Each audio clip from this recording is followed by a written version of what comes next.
안녕하세요. 초엘프코치입니다. 혈액이 뭉쳐져서 생긴 덩어리인 혈전은 온몸을 돌아다니면서 언제 어떤 문제를 유발할지 모르는 혈관 속 시한폭탄입니다. 혈전이 생기는 이유는 우리 몸에는 혈전을 생성하는 인자와 억제하는 인자가 모두 존재하며 이들이 편형을 이루고 있기 때문에 정상적인 상황에서는 혈전이 발생하지 않지만 안 좋은 식습관, 올바르지 못한 자세, 운동 부족, 스트레스 등의 영향으로 혈관벽이 손상되거나 혈류의 속도가 변하거나 혈액 성분이 변하면 혈전이 생기게 됩니다. 무엇보다 혈전은 시간이 지나면서 크기가 점차 커지기 때문에 치료하지 않고 방치하면 뇌, 심장 등 중요한 장기도 손상을 입을 수 있습니다. 때문에 평상시 혈전 생성을 예방할 수 있는 생활 습관과 더불어 혈전이 생기면 나타나는 증상을 미리 알아두는 것이 좋을 것입니다.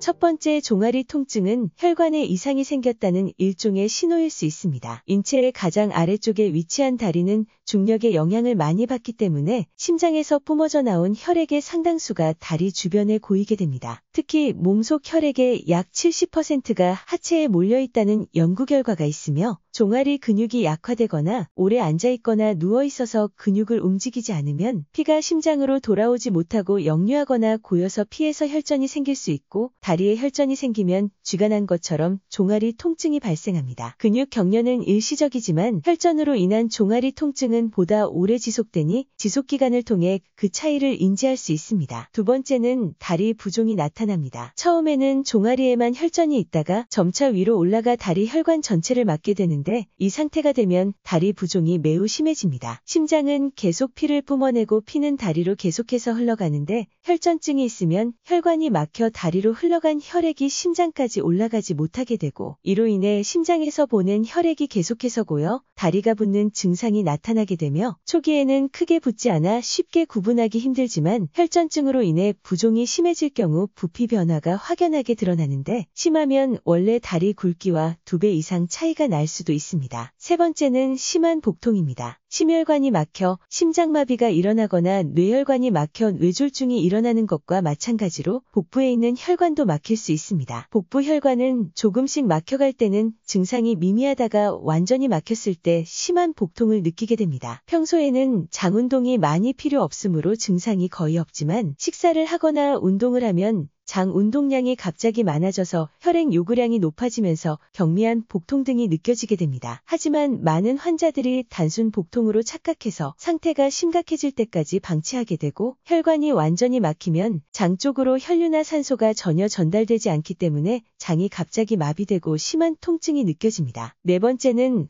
호흡곤란 증상이 나타납니다. 혈전은 원활한 산소 공급을 방해하기 때문에 폐기능 저하로 인한 호흡 곤란을 일으킬 수 있으며 혈전이 폐혈관을 막게 되면 숨이 차고 호흡이 가빠지고 기침이 나기도 하며 이로 인해 가슴 통증이 느껴지고 숨을 쉬기 힘들어지기도 합니다. 다섯 번째는 심한 두통입니다. 대부분 뇌졸중은 혈전에 의해 뇌동맥이 막혀서 발병하는데 뇌에 혈전이 생기게 되면 한쪽 팔, 다리가 힘이 없어지거나 감각이 둔해질 수 있고 한쪽 눈이 안 보이거나 물체가 2개로 보이거나 말을 알아듣지 못하거나 발음이 어눌해질 수 있으며 어지럽고 술 취한 사람처럼 비틀거리며 걷거나 갑자기 망치로 맞은 듯한 아주 심한 두통이 있으면서 속이 울렁거리고 토하는 증상이 나타날 수 있습니다. 혈전은 생활 습관에 따라 잘 생기기도 하고 사라지기도 하기 때문에 평소 혈전 생성을 예방할 수 있는 생활 습관을 가져야 합니다. 우선 혈액을 맑게 유지하려면 과잉 영양소가 발생하지 않게 해야 합니다. 배불리 먹는 것은 혈액 속에 노폐물을 늘려 혈액을 더럽히기 때문에 만병의 근원이 되므로 평소 적게 먹는 것은 혈액을 깨끗하게 유지하는 첫째 비결이며 연구에 따르면 땀 배출로 인해 체내 수분이 모자랄 경우 뇌졸중 위험이 증가한 것으로 나타났습니다. 때문에 혈전 생성을 막기 위해서는 평소 수분 섭취를 충분히 하는 것이 좋으며 또한 반신욕은 혈액순환을 도와 체내 노폐물과 독소가 배출되도록 돕는데 따뜻한 물 속에 들어가게 되면 체온이 상승하면서 혈관이 확장되어 혈액순환을 촉진시키며 특히 혈액 속에는 혈전을 녹이는 플라스민이라는 효소가 있는데 목욕을 하게 되면 플라스민 효소가 늘어 혈전과 같은 덩어리를 용해해줍니다. 반신욕의 효과를 극대화하기 위해서는 38도 정도의 물에 배꼽 아랫부분만 담가 일주일에 2에서 3번, 20에서 30분 내외로 하는 것이 좋습니다. 무엇보다 혈전을 막으려면 한 자세로 오래 있는 것을 피해야 합니다. 90분간 앉아 있으면 다리의 혈류가 반으로 줄어 혈전 생성 위험은 2배로 높아진다는 연구 결과가 있으므로 평소 앉거나 누워 있을 때 자세를 자주 바꾸고 1시간에 한 번씩 다리 스트레칭을 해야 하며 혈액순환을 방해하는 꽉 끼는 옷은 안 입는 게 좋습니다. 또한 유산소 운동으로 혈액 속당을 줄이는 것도 매우 중요한데 운동은 최소 30분 이상 주 4회에서 5회 숨이 찰 정도로 걸으면 좋으며 평소 앉아있는 시간이 많다면 주기적으로 제자리 걸음을 하는 것도 혈액순환에 도움을 줍니다. 1시간에 한 번씩 일어나서 4분 이상 제자리 걸음을 하면 다리 혈관 내 혈액순환이 잘 돼 혈액 점성도가 높아지는 것을 막을 수 있다는 연구 결과가 있으며 혈액이 심장에서 동맥을 통해 온몸 곳곳에 제대로 보내진 후 정맥을 통해 되돌아올 때 종아리는 펌프 역할을 하는데 종아리 근육이 피로하지 않도록 매일 5분 정도만 마사지를 해줘도 체내의 혈액순환이 원활해지고 몸이 따뜻해지며 면역력을 올리는 데 도움을 줍니다. 오늘도 함께 해주셔서 감사합니다. 건강의 차이가 곧